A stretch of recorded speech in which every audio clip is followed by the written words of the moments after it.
Hello everybody. I wanted to make a quick video about dripping kalkwasser into my 100-gallon tank.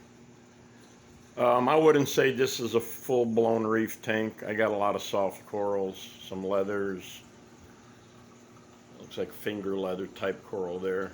That stuff really reproduces pretty quick. I'll show you. I have some Montipora doing really well.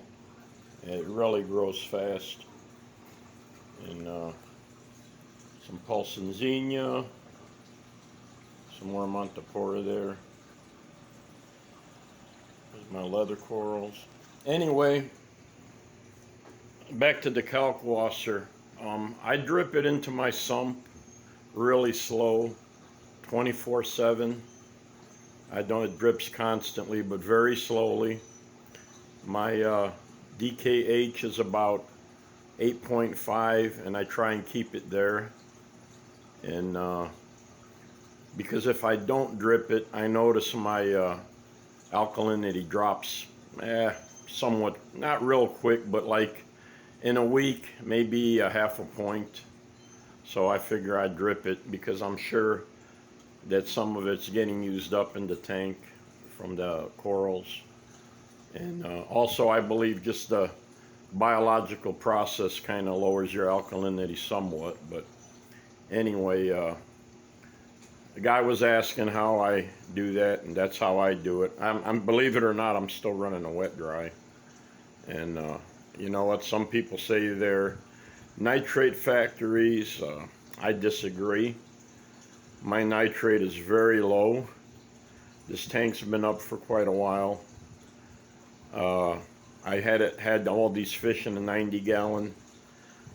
About 3-4 months ago, my buddy sold me this 100-gallon with the stand. Pretty nice setup for 150 bucks. And I do like it because it's not very deep. The corals get plenty of light. It's not like, I think it's 22 inches. So the light gets in there pretty well.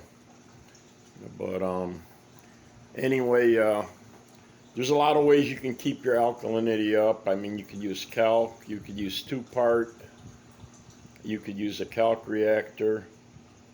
I'm trying to save a little bit of money, so I'm doing it the old school way.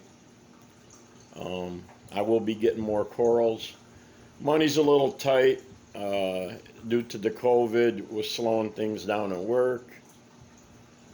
But anyway, back to the kalkwasser.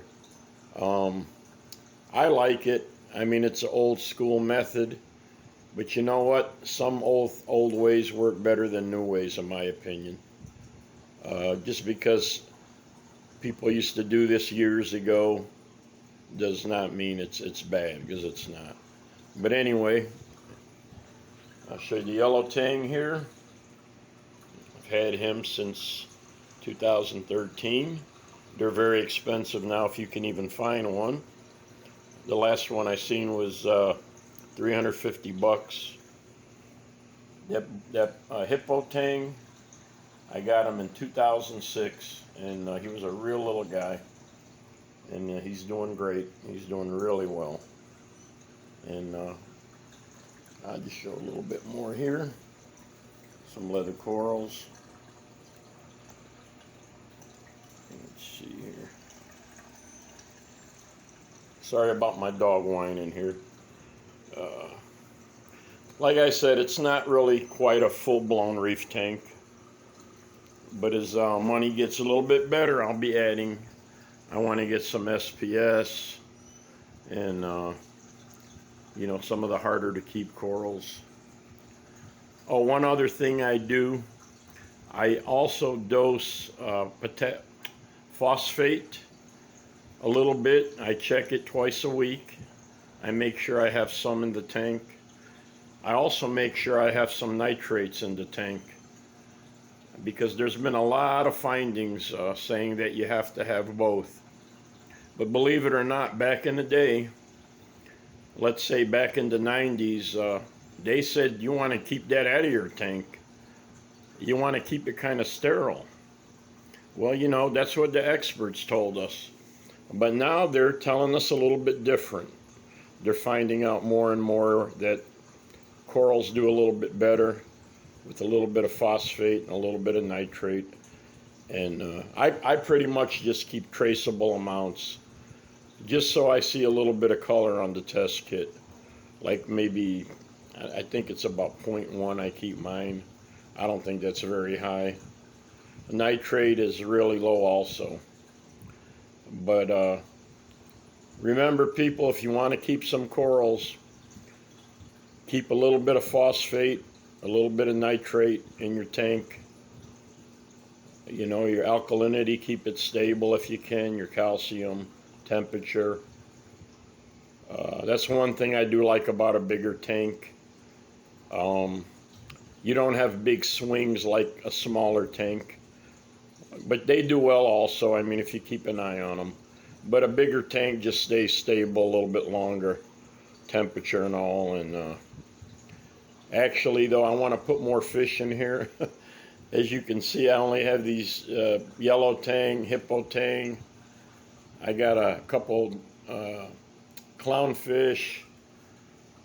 I got the blue damsel. I want to get a few more fish put in here. But everything is just so darn expensive.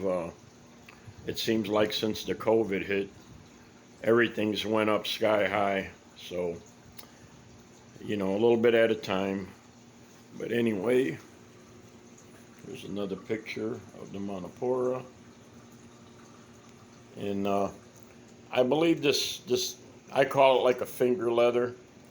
I believe I have an Aptasia anemone on this rock somewhere, because I've been looking really close and I seen a little one, and he's kind of close to that coral. I believe he might have stung him.